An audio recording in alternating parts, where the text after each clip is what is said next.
Thank you very much. I think what we are seeing in Sang Melima is simply a matter of governance. Cameroonians love themselves, but what we are seeing, Sang Melima is not the first case. I earlier said we earlier had Obala, we even had Deido, we even had Kumba. These are simply cases where there is a culture of impunity that is being tolerated by the government. We have seen ministers take to the air and say strangers, étrangers rentrés chez vous, and nothing was done to them. Why should a government that respects itself tolerate that type of behavior? You cannot have a minister calling other citizens strangers and you don't sanction him. Now in the society, you have certain chiefs who take upon themselves to behave like outlaws. Certain chiefs, mayors. You have the mayor of Boya. Takes upon himself, he goes out to the street and closes people's stores. Nobody talks. People say clap. It's wrong. You cannot tolerate a culture of impunity. Look at what happened in Sang Melima. When you ask these people, they tell you that there was a limited number of security forces.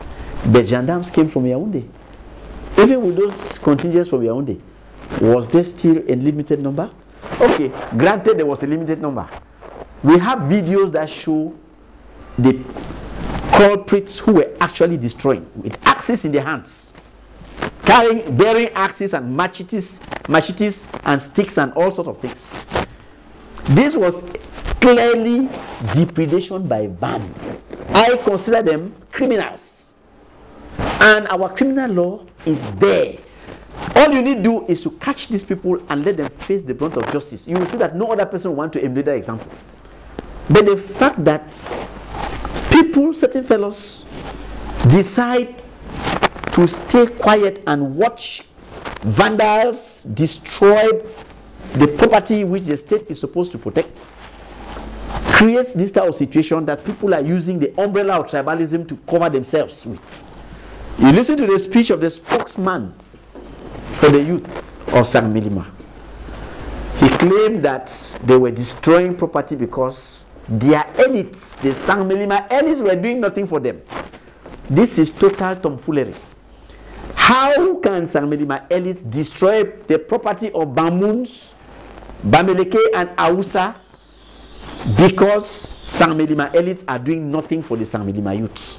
Why did the Sang Melima not go destroy the property of their own elites? They instead destroy the property of Bamuns, Bameleke and Ausa. You see, it's simply an answer that was trying to be used, that was intended to be used as an umbrella. It is not workable. The law should be made to apply to everybody in the same manner. A criminal should face the law. You don't tolerate illegal conduct and expect others. It's as if the law is only for the others.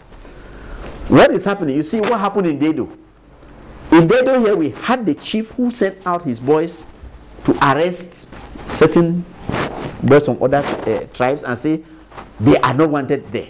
But when the government stood up and arrested this chief, it ended.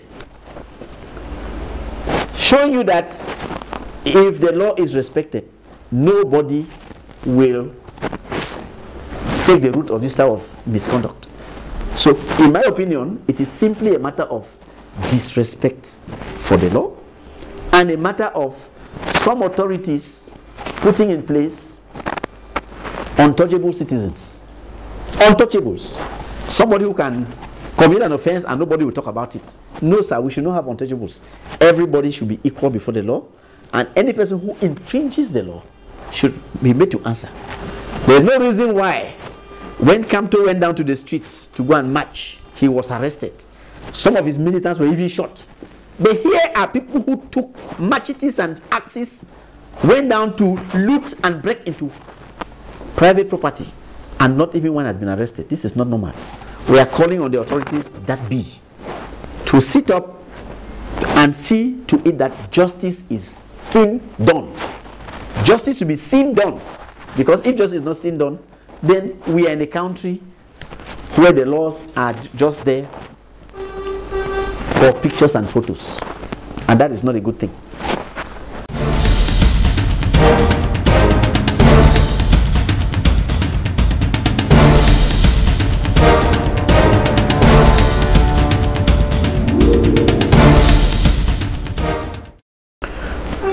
As I was saying, what should be done is that the authorities that are in power should make sure that the law is applied even equally to everybody.